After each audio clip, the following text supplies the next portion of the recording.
Persiapan dan evaluasi ubiquinone kompleks, coenzim Q10, asam hyaluronat anti penuaan, vitamin C untuk perawatan kulit. Kita akan membahas penelitian ini. Latar belakangnya adalah coenzim Q10 itu dikenal luas sebagai antioksidan yang kuat, sehingga memicu minat yang besar untuk mengaplikasikan dalam perawatan kulit. Namun kelarutan dalam airnya rendah, menimbulkan tantangan besar untuk merumuskan produk perawatan kulit yang efektif. Kemudian penelitian ini bertujuan mengembangkan dan mengevaluasi serum Q10 ini yang larut dalam air dengan membentuk kompleks hidroksiprolir siklodextrin. Jadi penelitian ini difokuskan untuk penilaian sifat fitokimia, konsentrasi CoQ10, daya sebar, viskositas, pH, stabilitas, potensi iritasi, dan kinerja difusi. Kemudian hasil dari penelitian ini, kompleks Q10 ini disiapkan menggunakan teknik triturasi, rasionya 2:1, menunjukkan kelarutan air yang unggul. Kemudian formulasi ini mencapai efisiensi enkapsulasi mempertahankan 7,1 plus minus 3,8%.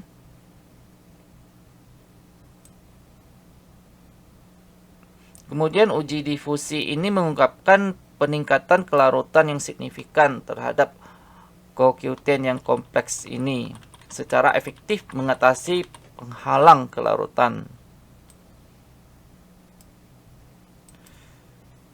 Kesimpulannya, penelitian ini berhasil mengembangkan serum CoQ10 ini mengatasi keterbatasan kelarutan, menunjukkan sifat-sifat yang menguntungkan dalam aplikasi kulit, karakteristik fitokimia dan biokompatibilitas yang kuat. Formulasi ini menunjukkan harapan yang signifikan penggunaan yang lebih luas dalam perawatan kulit. Ini adalah pendahuluan mengenai penuaan kulit yang ditandai oleh penurunan integritas struktural dan fungsional kulit yang menyebabkan tanda-tanda penuaan yang terlihat, peningkatan kerentanan terhadap gangguan berhubungan kulit. Penuaan kulit dianggap sebagai hasil dari faktor intrinsik dan ekstrinsik. Faktor intrinsik itu ditentukan oleh genetika yang terjadi secara alami.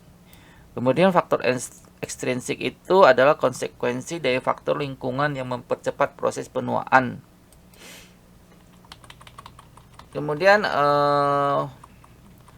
photoaging yang disebabkan oleh paparan radiasi ultraviolet merupakan penyebab paling signifikan dari penuaan ekstrinsik.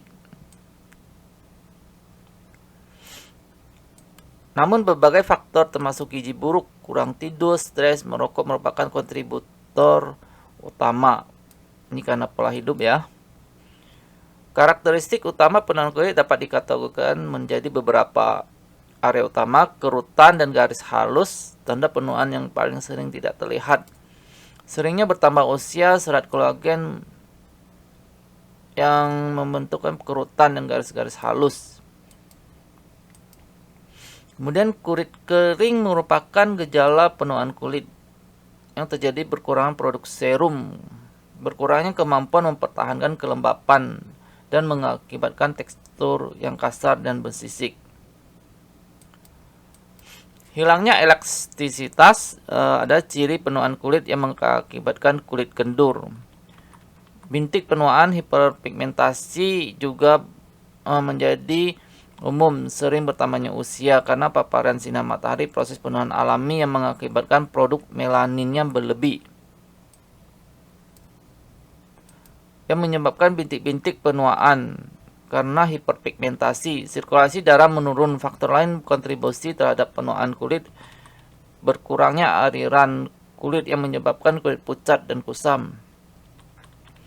Selain itu, hilangnya subkutan dan pengerupasan tulang terjadi seiring bertambahnya usia yang menyebabkan penampilan cekung di sekitar mata dan pipi. Berbagai produk anti penuaan dikembangkan mengatasi proses anti penuaan kulit. Jadi bahan-bahan anti penuaan itu ada retinoid turunan vitamin A, kemudian peptida faktor pentumbuhan, asam alfa, beta hidroksi, asam hyaluronat, niacinamide, kemudian antioksidan termasuk vitamin C, E, ekstrak teh hijau, ubiquinon, dan koenzim Q10. Kemudian ubiquinon ini benzoquinone berat molekulnya ini 863, bertindak sebagai anti penuaan, mengurangi stres oksidatif. Merupakan antioksidan kuat, bekerja menetralkan radikal bebas, mengurangi stres oksidatif pada kulit. Kemudian membantu mencegah kerusakan oksidatif pada komponen seluler seperti kolagen, elastin, yang penting untuk menjaga struktur elastisitas kulit. Ini adalah struktur dari ubiquinon coenzim Q10. Kemudian coenzim Q10 ini penting menjaga fungsi mitokondria dan produksi energi. Ia juga meningkatkan sintesis ATP, meningkatkan metabolisme sel, dan mendorong pergantian perbaikan sel. Mendukung pemeliharaan sel kulit, membantu mereka melawan kerusakan yang terjadi pada penuaan.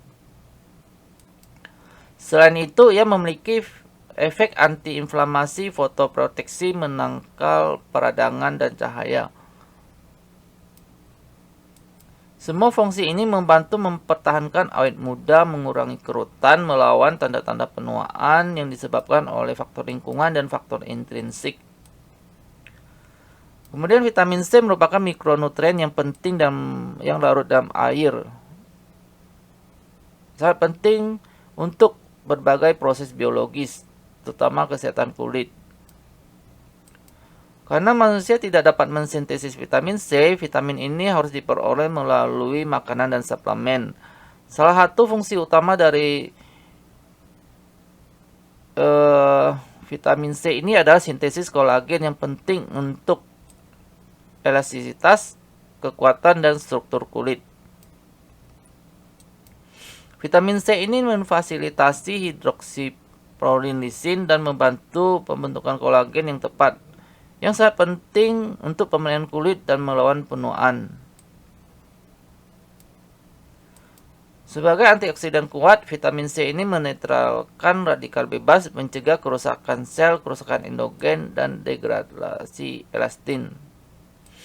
Vitamin C ini memberikan perlindungan terhadap radiasi UV dengan menetralkan radikal bebas yang dihasilkan oleh paparan sinar matahari, bekerja secara sinergis dengan vitamin E untuk mengurangi kerusakan oksidatif.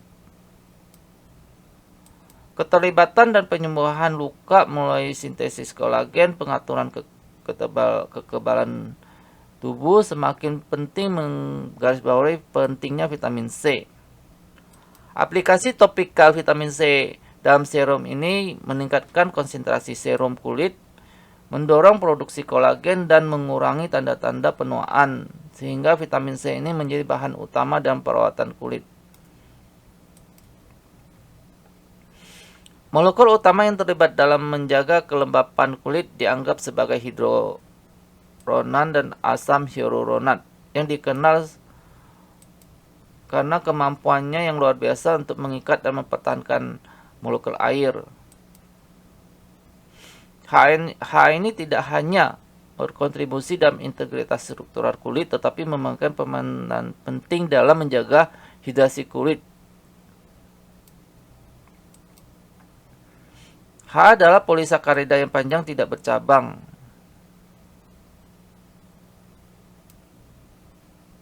Berat molekul Ha dapat bervariasi. Sering bertambahnya usia, produk asam hyaluronat tubuh menurun, menyebabkan penurunan hidrasi elastisitas kulit yang berkontribusi pada kerutan gas-gas halus. Ha bergeser ke fragmen yang lebih kecil dan kurang efektif, mengurangi retensi air dan struktural. Penurunan ini menurunkan penghalang kulit, membuat lebih rentan terhadap UV dan stresor eksternal.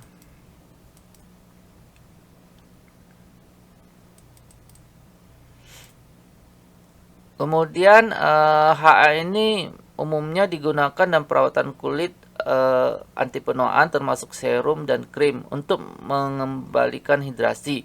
Pengisi kulit berbasis HA disuntikan mengembalikan volume sementara dan menghaluskan kerutan, menjadikan HA sebagai bahan utama dan dalam formulasi kosmetik. Jadi tujuan penelitian ini adalah melarutkan ubiquinone dalam air melalui kompleksitas dengan HPYCD, menggabungkan kompleksitas ini dalam serum HA yang mengandung vitamin C untuk menghasilkan serum yang stabil dan efektif untuk aplikasi perawatan kulit dengan integritas fisik dan kimia yang baik. Bahan hidrofilik menghadapi tantangan menembus kulit karena lipofilik stratum corneum. Akibatnya senyawa hidrofilik diserap kurang efisien. Untuk meningkatkan penyerapan, meningkatkan penetrasi formulasi khusus ini seperti emulsi, metode oklusi yang menghidrasi, meningkatkan permeabilitas kulit diperlukan. Dalam penelitian ini tujuannya adalah untuk memformulasi asam hyaluronan, agen yang sangat melembabkan dan bertentangan dengan formulasi lipofilik yang menghasilkan tekstur berminyak yang tidak diinginkan. Dengan membuat CoQ10 yang larut dalam lembang ini menjadi larut dalam air, asam hyaluronat akan meningkatkan kadar air dan meningkatkan permeabilitas kompleks yang larut dalam air. Selain itu, kompleks tersebut akan menawarkan pelepasan CoQ10 yang bertahap, mencegah terhanyutnya dengan cepat oleh dermis dan berpotensi meningkatkan keefektivitasannya. Kemudian bahan dan metode ubiquinone, kemudian hidroksiprolir, kemudian gliserol, phenoxyetanol, propaneglycol diperoleh Pfizer.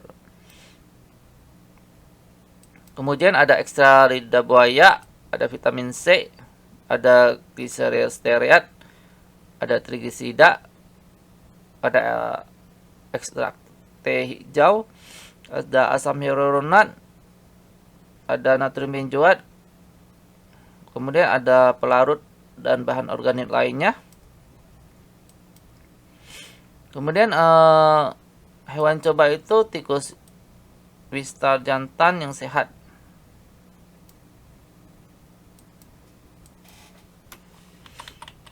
Di laboratorium Universitas Sains Terapan, hewan-hewan itu ditempatkan dalam kondisi terang dan gelap selama 12 jam dengan akses bebas air dan makanan.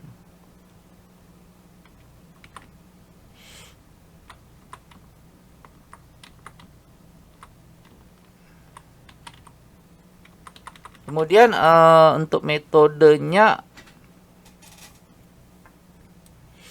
pengembangan metode analisis koenzim Q10 ini dengan spektrofotometer UV untuk mendeteksi dan mengukur koenzim Q10 bebas dan kompleksnya. Kemudian kelarutan optimal dicapai menggunakan rasio metanol 80:20. Kemudian larutan stok CoQ10 ini disiapkan dengan melarutkan 50 CoQ10 dalam 50 ml. Sistem pelarut sambil diaduk perlahan. Larutan ini kemudian disaring dan menghasilkan larutan yang bening. Pengenceran yang lebih lanjut hingga konsentrasi ini disiapkan menggunakan sistem pelarut yang sama. Untuk analisis spektral larutan konsentrasi ini menggunakan spektrofotometri. Sistem pelarut ini digunakan belangko dan kontrol memastikan spesifitas dan akurasi metode saat mengukur CoQ10 dan kompleks yang disiapkan. Kemudian validasi metode analisis digunakan ini adalah Dewan Internasional untuk Harmonisasi. Kemudian linearitas metode yang dikembangkan untuk validasi. Serangkaian konsentrasi CoQ10 disiapkan dan dianalisis untuk mendapatkan kurva kalibrasi. Ketepatan dan akurasi metode dikembangkan evaluasi dengan menganalisis sekumpulan sampel menggunakan pengukuran intra dan interhari. Ketepatan intrahari dievaluasi dengan menganalisis 6 sampel individu, 3 kajian ulangan masing-masing pada hari yang sama untuk menentukan konsentrasi pengukuran dalam satu kali analisis. Kemudian ketepatan inter di hari dinilai dengan menganalisis ulang 6 sampel hari yang sama, berbeda mengikuti langkah-langkah prosedur yang sama. Ini bertujuan untuk mengevaluasi konsistensi metode pada berbagai proses hari yang sama.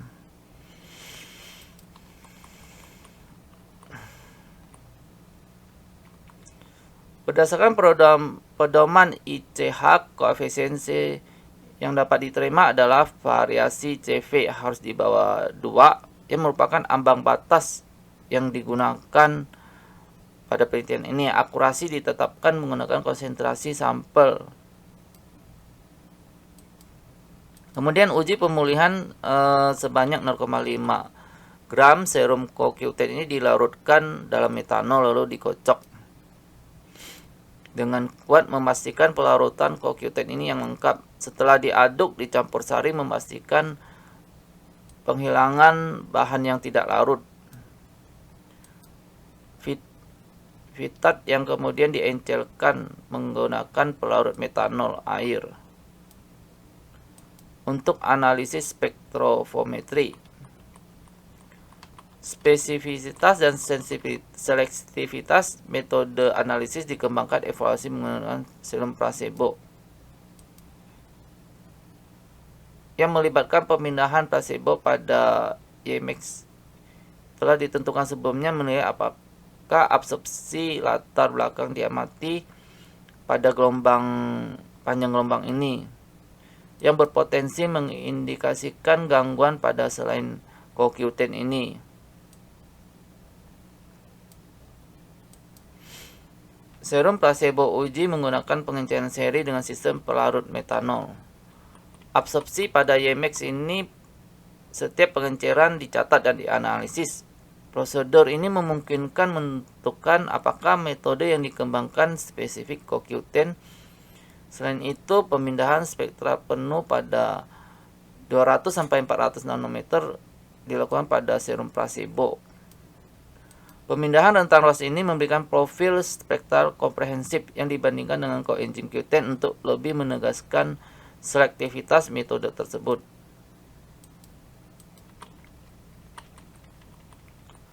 Persiapan kompleks inklusi Q10. Kompleks inklusi HPYCD dan koenzim Q10 ini disiapkan dua metode yang berbeda.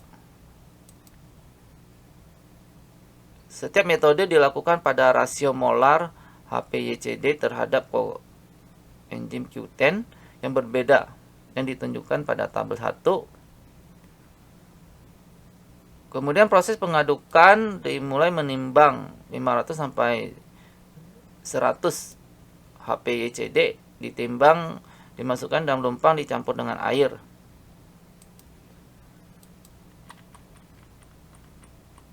Secukupnya sehingga membentuk pasta yang kental. Kita lihat tabel sampel kompleks Q10 ini disiapkan metode pengadukan triturasi menggambarkan rasio berat ke-6 formulasi yang dipersiapkan dan metode persiapan. Ini contoh kodenya, ini jumlah sampel dan jumlah HPYCD.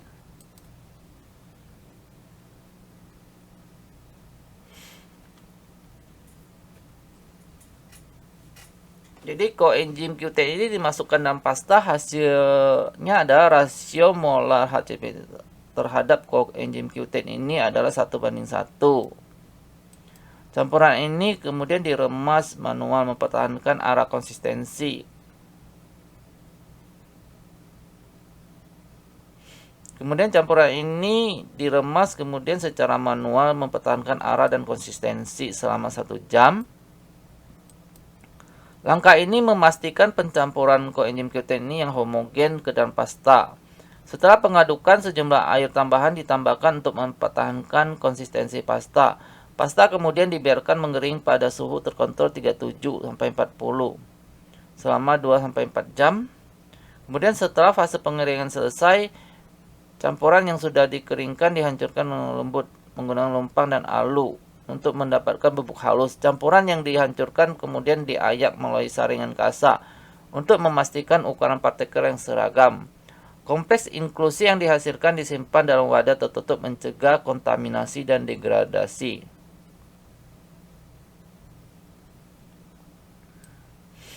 Metode triturasi HPYCD dan koenzim Q10 ini pada berat yang telah ditentukan dengan rasio yang diinginkan digabungkan dalam mortar. Komponen-komponen ini kemudian ditriturasi menyeluruh selama 1 jam memastikan pencampuran dan pembentukan kompleks inklusi yang tepat. Karena metode ini tidak melibatkan pelarutan apapun, tidak diperlukan untuk pengeringan. Setelah ditriturasi, campuran tersebut langsung dikumpulkan. Sampel disimpan dan di desikator untuk menjaga kekeringan. Kemudian karakteristik kompleks yang disiapkan. Spektrum FTR dilakukan dengan menggunakan metode cakram kalium. Spektrum ini CoQ10 ini murni dan HPCD juga diperoleh dan semua spektrumnya direkam. Kemudian kalorimetri pemindahan diferensial atau DSC dilakukan sebagai metode tambahan untuk memberikan bukti lebih lanjut tentang pembentukan kompleks.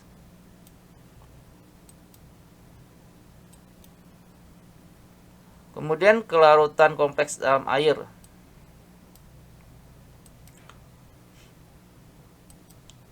Kelarutan kompleks CoQ10 ini telah disiapkan dalam air. 6 tabung disiapkan masing-masing sesuai dengan salah satu 6 sampel yang telah disiapkan. 6 tabung reaksi yang pertama diberikan label S1 sehingga S6. Kemudian diperlukan tabung reaksi. Tabung terakhir berfungsi sebagai kontrol untuk menunjukkan kelarutan air inheren CoQ10 tanpa kompleksasi. Kemudian setelah sampel disiapkan, sampel ditempatkan di lingkungan yang terkendali. Tabung reaksi kemudian dikocok dengan RPM 50 rpm selama 24 jam. Setelah periode 24 jam, setiap larutan disaring dengan hati-hati. Filtrat kemudian dipersiapkan dan dianalisis untuk mengukur jumlah Q10 yang larut dalam air yang menunjukkan kelarutan yang kompleks. Jadi tujuan ini, penelitian ini adalah kelarutan air yang lebih rendah telah menimbulkan tantangan. Jadi penelitian ini bertujuan mengembangkan dan mengevaluasi koenzim Q10 ini yang larut dalam air dengan membentuk kompleks dengan hidroksiproxil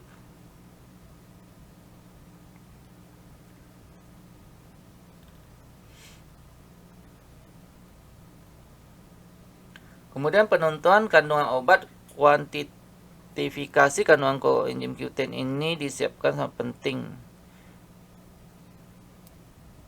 Prosedur ini didasarkan pada hasil kelarutan setiap sampel volume untuk memastikan ekstraksi lengkap. Kemudian ini ada formulasi komponen serum menunjukkan presentasi setiap bahan dan fungsi.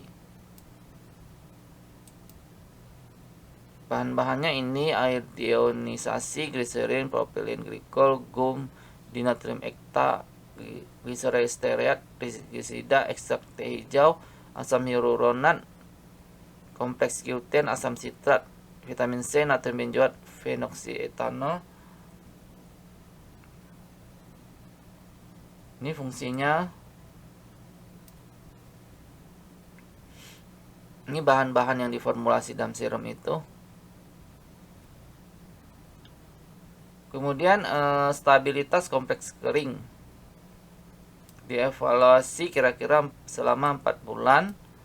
Penilaian ini bertujuan memantau potensi perubahan sifat kompleks dari waktu ke waktu. Sangat penting untuk aplikasi praktis penyimpanan kompleks yang diformulasikan.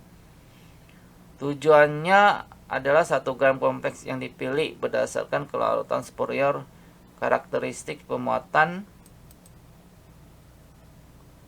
yang diawetkan. Kompleks ini disimpan dalam tabung Eppendorf yang kemudian dibungkus dengan aluminium foil untuk meminimalkan paparan cahaya. Faktor yang diketahui mempengaruhi stabilitas koenzim Q10 ini. Kemudian sampel dibiarkan pada kondisi laboratorium sekitar pada interval bulanan. Analisis tersebut melibatkan evaluasi ulang koenzim Q10 ini kelarutan kompleks dalam air. Proses ini telah memberikan gambaran umum yang akurat tentang perubahan dalam karakteristik fitokimia kompleks yang mungkin terjadi dan membantu menetapkan profil stabilitas selama proses penyimpanan. Kemudian persiapan serum. Formulasi serum dilakukan seperti diilustrasikan pada tabel 2. Sejumlah 200 gram serum disiapkan menggunakan kompleks koenzim Q10 bertujuan sebagai pembanding. Formulasi kontrol juga disiapkan menggunakan koenzim Q10 bebas. Ini adalah tabel 2 komposisi serum yang menunjukkan persentase setiap bahan dan fungsi.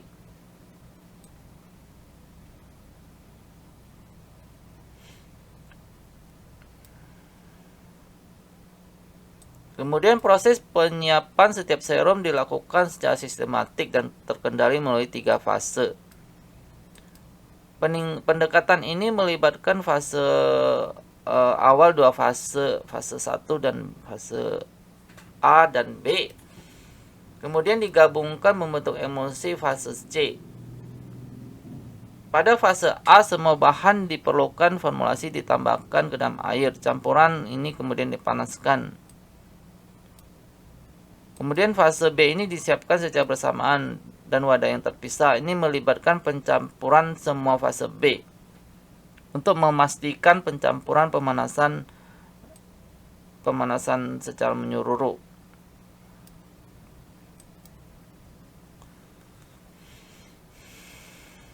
Kemudian setelah fase A dan fase B ini diproduksi secara memadai dan dipanaskan secara merata. Keduanya digabungkan menambahkan fase B ke fase A. Sambil terus diaduk untuk memastikan membentuk emulsi yang lengkap. Setelah itu suhu campurannya dibiarkan dingin pada suhu ruangan. Pada titik ini bahan fase C ditambahkan berurutan pada serum yang disiapkan untuk dianalisis lebih lanjut. Kemudian evaluasi serum yang disiapkan.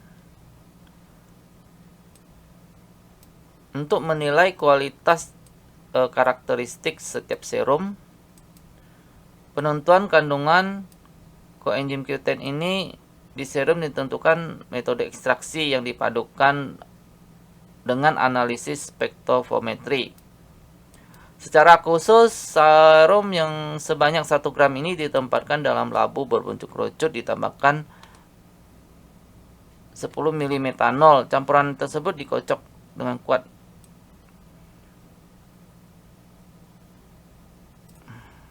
Kemudian hal ini menunjukkan ekstraksi lengkap. Setelah proses pengadukan, campuran tersebut disaring 2 kali menghilangkan bahan yang tidak larut. Larutan yang disaring kemudian diencerkan dengan benar dan diabsorpsi. Selanjutnya diukur 3 kali pada 276 nanometer. Nilai rata-rata dari pengukuran ini menentukan kandungan CoQ10 dalam serum.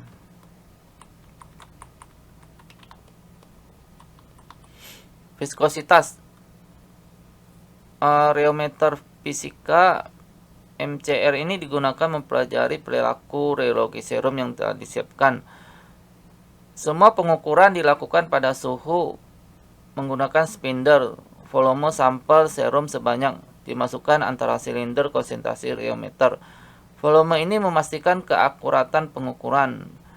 Perilaku reologi serum ini dianalisis menggunakan salinan kurva aliran. Kurva ini dibuat memetakan viskositas terhadap laju geser, memberikan wawasan tentang sifat area serum pada laju geser yang bervariasi. Selain aliran kurva aliran ini, kurva viskositas suhu juga diplot.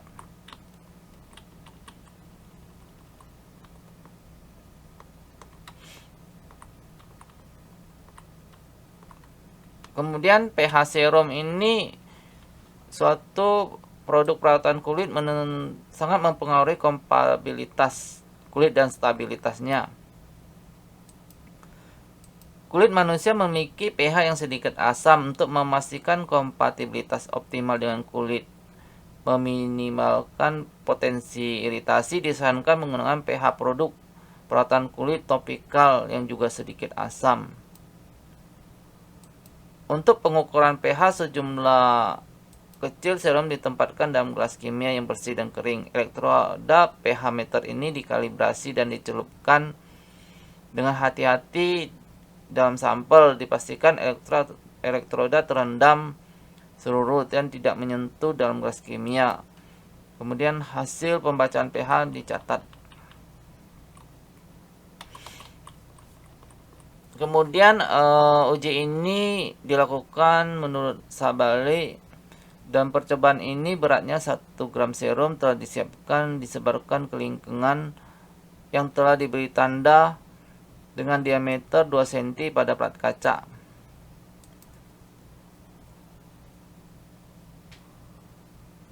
Plat kaca ini kemudian diletakkan dengan hati-hati di atas serum yang telah disiapkan untuk memberikan tekanan yang diperlukan. Beratnya 0,5 kg. Metode ini meniru tekanan yang biasa diberikan pada pengguna mengoleskan suatu produk ke dalam kulit mereka. Kemampuan menyebar ya.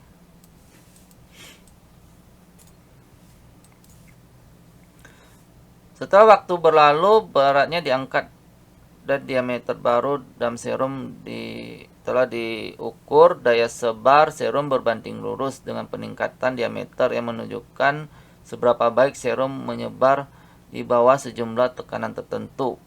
Pengukuran serum ini dilakukan 3 kali. Kemudian uji pengenceran. Sampel serum yang mengandung kompleks koenzim Q10 PHYCD ini awal disiapkan dengan 1 serum yang ditimbang dan hati-hati menggunakan neraca analitik. Sampel ini serum dipindahkan gas kimia dan kering. Campuran diaduk. Volume kemudian ditingkatkan secara bertahap. Setelah penambahan, larutan ini diaduk selama 10 menit memastikan pencampuran menyeluruh. Proses pengenceran ini dilanjutkan volume total.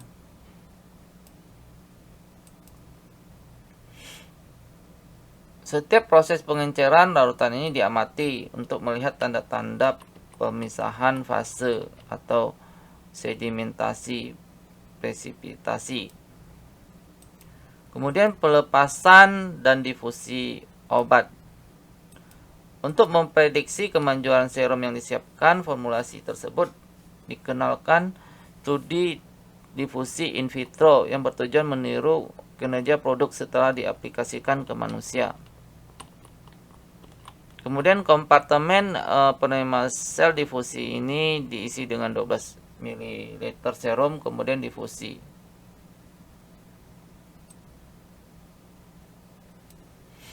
Kemudian untuk menjaga kondisi penyimpanan, media diganti dengan buffer. Untuk diganti buffer setelah pembacaan karena sensitivitas cahaya koenzim Q10 ini tindakan pencegahan khusus selama percobaan untuk mencegah paparan cahaya. Kemudian uji iritasi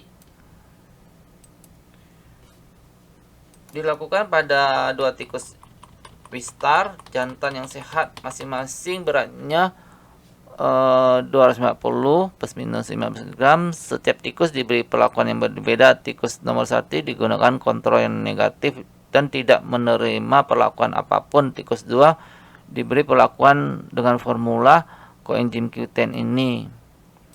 Tikus tersebut dipelihara dalam kondisi terkendali pada suhu 20 derajat Celcius plus minus 3, kelembapannya 50 plus minus 15, dan siklus fotoperiode 12 terang dan 12 geram. Mereka diberi diet laboratorium konvensional dan pasokan air minum yang tanpa batas. Sebelum percobaan bagian punggung, setiap batang tubuh khusus dicukur untuk menghilangkan bulu, memastikan pengendalian tikus secara manusiawi selama proses berlangsung. Setelah kulit sehat dipastikan, tikus itu dipersiapkan formulasi serum. Dioleskan pada kulit seluas 6 cm dan ditutup kain kasa. Menurut pedoman Organisasi untuk Kerjasama Ekonomi dan Pembangunan, ini ada uji awal untuk menempelkan satu plester, melepaskannya selama 4 menit. Jika tidak ada reaksi kulit yang serius, plester ini ditempelkan dan dilepaskan setiap sejam. Setelah itu plester ketiga dan keempat dan kelima ditempelkan, dibiarkan selama 12-24 jam. Hewan diperiksa segera setelah dilepas untuk melihat tanda-tanda eritema dan edema. Reaksi Edelman dinilai. Penilaian reaksi Edelman ini dilakukan dengan metode penilaian iritasi dermatitis sesuai dengan rekomendasi OECD. Ini adalah penilaiannya, jadi tidak ada eritema. Kalau 1 itu ada eritema ringan, sangat ringan, 2 eritema ringan, 3 eritema sedang. Kemudian studi stabilitas serum selama 3 bulan terakhir. Fokus penelitian ini pemeriksaan fisik. Penelitian ini dilakukan pada suhu ruang kontrol untuk mengurangi potensi cahaya berisi serum yang dibungkus dengan hati-hati dengan aluminium foil. Setiap 3 bulan, tiap 3 sampel serum ini diambil pengujian sebagai tambahan dari pengumpulan awal. Bersamaan dengan pemeriksaan fisik kandungan coenzim Q10 ini, serum yang ditandai dan dicatat. Kemudian 3 kali untuk sampel, rata-rata pembacaan diambil memastikan keakuratan dan keandalan. Selanjutnya hasil dan pembahasan. Pertama, pengembangan metode. Untuk menentukan panjang gelombang optimal penyerapan Q10 ini, larutan sampel dikenai analisis spektro UV. Kemudian coenzim Q10 ini dalam campuran larutan metanol dan air, perbandingannya 80-20. Hasil pemindahannya mengungkapkan bahwa puncak yang jelas dengan absorpsi maksimum panjang gelombangnya 276 nanometer menunjukkan titik serapan maksimum untuk coenzim Q10 ini dalam campuran perlarut yang diberikan. Temuan ini konsisten dengan literatur sebelumnya. Melaporkan bahwa coenzim Q10 ini menunjukkan Ymax dalam larutan metanol.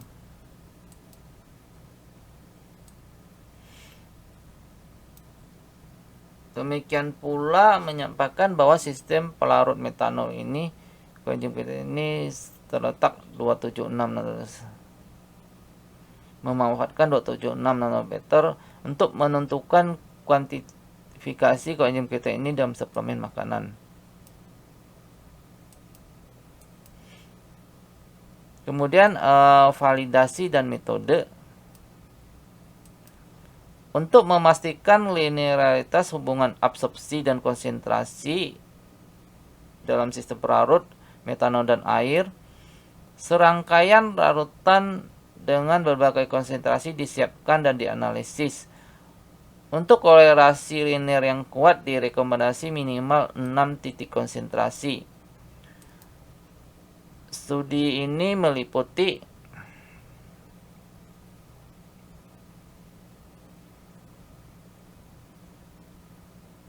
jadi ini pemindaian UV koenzim Q10 ini menunjukkan lambda maksimal pada 276 nanometer. Kemudian plot linearitas koenzim Q10 ini menunjukkan persamaan regresi linear pada koefisien korelasi.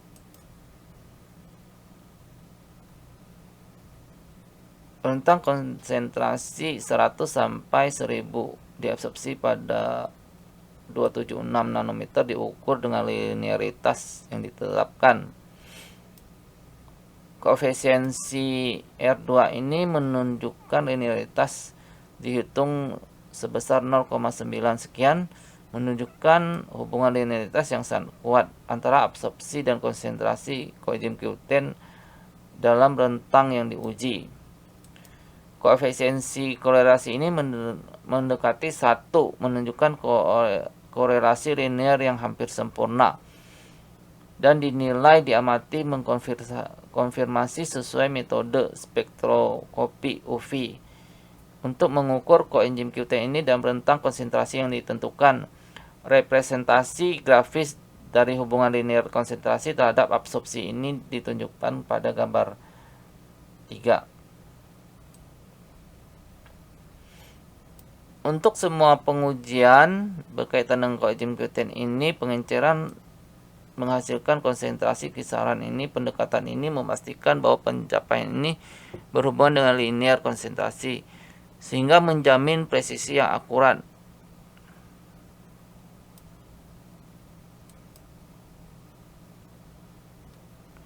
Linearitas ditetapkan dalam kisaran 100 sampai 1000 memvalidasi metode spektroskopi.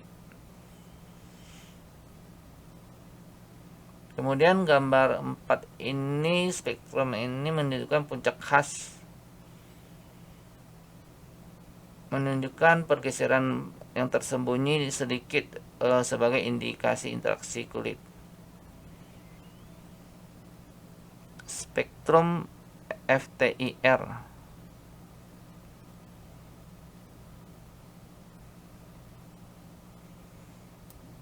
menunjukkan khas pada 3385.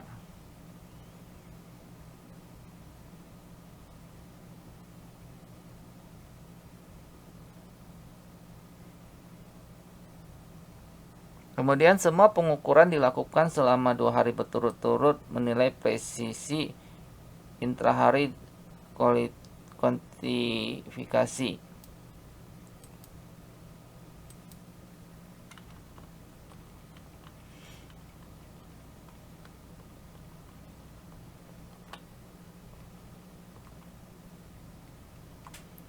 Kemudian nilai RSJ dihitung untuk semua pengukuran berkisar 1,6 sampai 168.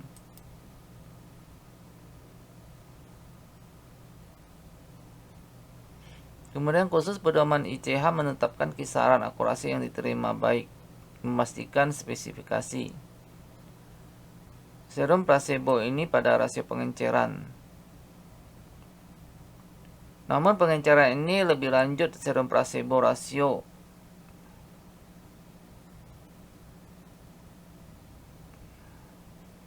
Memastikan bahwa metode ini tetap selektif dan tidak dipengaruhi oleh komponen serum endogen. Untuk memverifikasi kemampuan metode kuantifikasi mengambil koenzim Q10 ini secara akurat.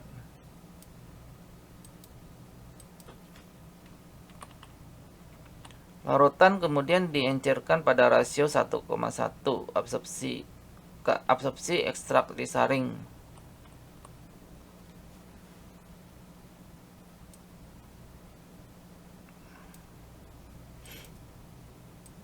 Dengan pengenceran yang meningkat, dampak eksperimen ini pada absorpsi secara keseluruhan berkurang sehingga menghasilkan hasil yang lebih jelas dan akurat.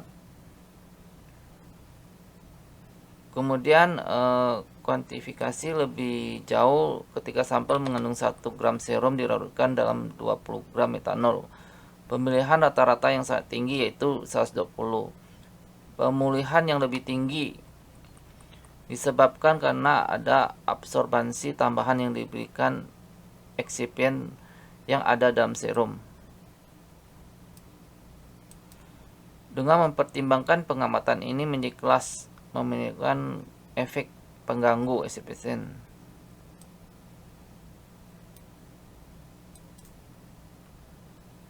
Kemudian karakteristik kompleks yang disiapkan. Spektroskopi inframerah transformasi Fourier adalah alat yang berfungsi untuk analisis, mengidentifikasi gugus fungsi dan mendeteksi interaksi potensial antar molekul. FTR ini digunakan mengeksplorasi interaksi molekul dan kompleks.